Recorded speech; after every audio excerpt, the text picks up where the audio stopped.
Hello, and welcome. You know how that council tax bill seems to just creep up every single year? It feels inevitable, right? Well, what if I told you yours could actually go down? I'm not talking about a small change. I mean significantly reducing it, or maybe even wiping it out completely. In this discussion, which has been arranged for you by the great team at My Tax Accountant, we're going to walk you through exactly how you might be able to lower that bill. We'll be focusing on the vital support out there for households where a disability is a part of daily life. So let's just start with that big question. Are you sure you're not overpaying? Because honestly, for millions of households all over the UK, the answer is probably no, I'm not sure at all. It's just so easy to get that bill through the door and think, well, that's that, it's set in stone. But the truth is, there are specific schemes and discounts out there that a lot of people are eligible for. They just don't know about them. And that's especially true for those affected by a disability. So today, we're here to change that. And to really understand why this is so important, just look at this number, £975. According to the Charity Scope, that's the average extra cost that households with a disabled person face every single month. We're talking about essentials, things like special equipment, therapies, even just higher energy bills.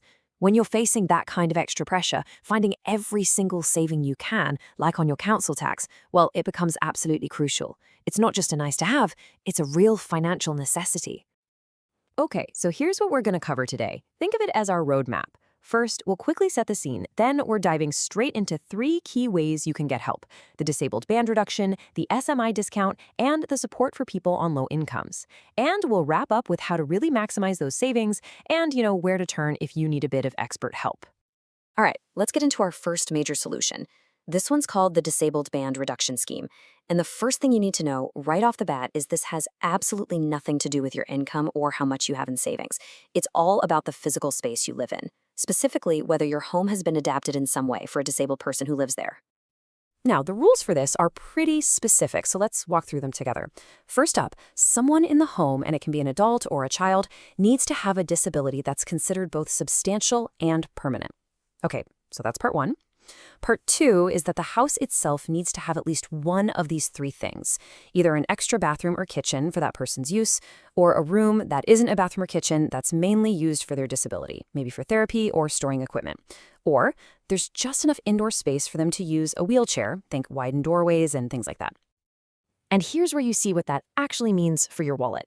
When you get this reduction, your council tax bill is basically recalculated as if your home was in the next band down. So a band D property gets charged as a band C. Simple as that. If we look at the estimates for 2025-26, that's a saving of over 200 quid a year. And get this, even if you're already in the lowest band, band A, you don't miss out. You still get a solid 1/6 knocked off your bill, which works out to be a very similar amount of cash back in your pocket. Let's make this real. Take John's story. He's 32, from Bristol, and has spina bifida. He lives in a rented flat, and the doorways were widened so he could get around in his wheelchair. That's it. That one single adaptation was enough for him to qualify. His bill dropped by £215 a year. And for him, that's not just a number. He says it literally covers his heating bill in the winter. What a huge relief, right? That's a real, tangible difference. Okay, on to our second scheme. And listen, this one is so important, but it's one that a lot of people just don't know about. It's the Severe Mental Impairment Discounts, or SMI for short. Now, this isn't about home adaptations. It's based on a medical diagnosis. And the potential savings here are massive. We're talking discounts of 25%, 50%, or even a full 100% exemption. Yeah, your whole bill could disappear. So how do you qualify? Well, there's a crucial 2-part test. First, a doctor has to certify that the person has a severe impairment of intelligence and social functioning, and that it's permanent. This covers conditions like dementia, severe learning disabilities, or the lasting effects of a brain injury. So that's the medical part. The second part is that the person also has to be getting a specific qualifying benefit, things like PIP, attendance allowance, or DLA. You have to meet both of those conditions to get the discount. Now, the amount you save really depends on who lives in the house. It's all about the living situation. For example, if a person who qualifies for SMI lives completely alone, their council tax bill is wiped out, gone. It drops to 0. That's a 100% discount. For an average Band D home, that's a saving of almost £2,000. Now, what if they live with one other adult?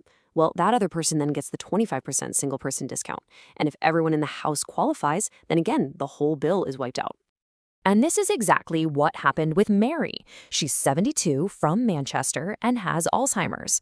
Her daughter figured out she might be eligible and helped her with the paperwork. They got the doctor's note, showed proof of her attendance allowance, and boom, the application went through. Mary's council tax bill, which was £1,750 a year, was reduced to nothing. Zero. As her daughter said, with the cost of care being so brutal, that saving is what's helping keep her mom in her own home for longer. It's just huge. All right, let's look at our third and final scheme. And this one works a bit differently.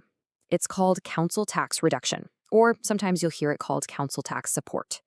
The big difference is that this one is means tested, and all that means is it's based on your financial situation, how much income your household has, and what you've got in savings.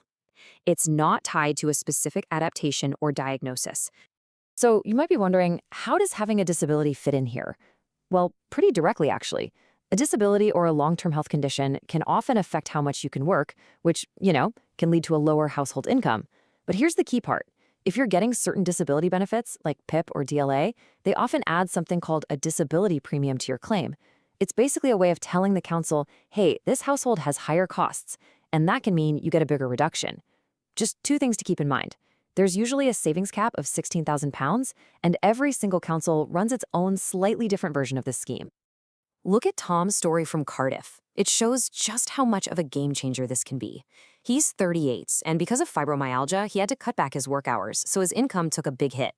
But because he was on PIP, his application for council tax reduction was approved. It slashed his bill by 75%. That saved him over £1,100 a year. He calls it a lifeline, saying he can actually afford his meds now without stressing about the rent. That's what this is all about. Okay, so now you've got the lowdown on the three main schemes. But just knowing they exist is only half the battle, right? Now we need to talk about how to get the most out of them. So let's get into some pro tips to make sure you get every single penny you're entitled to. Because trust me, there are definitely smart ways to go about this. And here is our first pro tip. And honestly, this is a biggie. If you realize you've been eligible for one of these discounts for a while, but you're only just applying now, you have to ask for it to be backdated. I'm serious. For the disabled band reduction and the SMI schemes, there's no legal time limit on backdating. That means you could get money back from years ago. We're talking about a potential refund check for thousands of pounds. Imagine that landing on your doormat. But what happens if you apply and the council says no? The most important thing is, do not give up. So many initial rejections get overturned when people appeal. So here's what you do. Step 1, ask the council for their reason in writing. Step 2, get more evidence together, maybe a stronger letter from a specialist. Step 3, put in a formal appeal. And if they still say no, you can take your case to the valuation tribunal, and it's completely free. Your chances are probably a lot better than you think. And this brings us to a really clever strategy called stacking. It's exactly what it sounds like. You can often stack one reduction on top of another.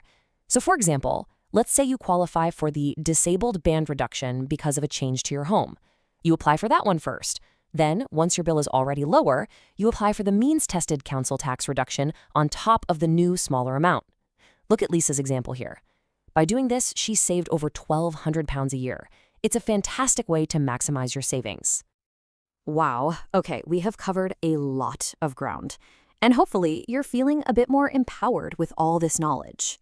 But we also get it, filling out forms, gathering all the right evidence, dealing with the council. It can all feel a bit overwhelming, can it? Especially when you're already juggling a health condition. And that's why this is so important. Getting this right can literally change your annual budget, putting hundreds or even thousands of pounds back in your pocket. But the key takeaway here is you absolutely do not have to figure all this out on your own. Getting some expert help can be the thing that makes a difference between a no and a yes and a fully backdated refund. And if you do want that expert help, you can reach out directly to the team at My Tax Accountant. They're the ones who arranged this whole discussion, and they're ready to give you professional, friendly advice that's tailored just for you. You can get in touch on WhatsApp or give them a call on 07854 255375. Or, if you prefer, just send an email to info@mytaxaccountant.co.uk. So we'll leave you with this one question to think about. What could you do with an extra £1,000 back in your budget next year? What difference would that make? We really hope this has helped you see what support is out there. And for more helpful content just like this, please do subscribe to the My Tax Accountant YouTube channel. Thanks so much for joining us.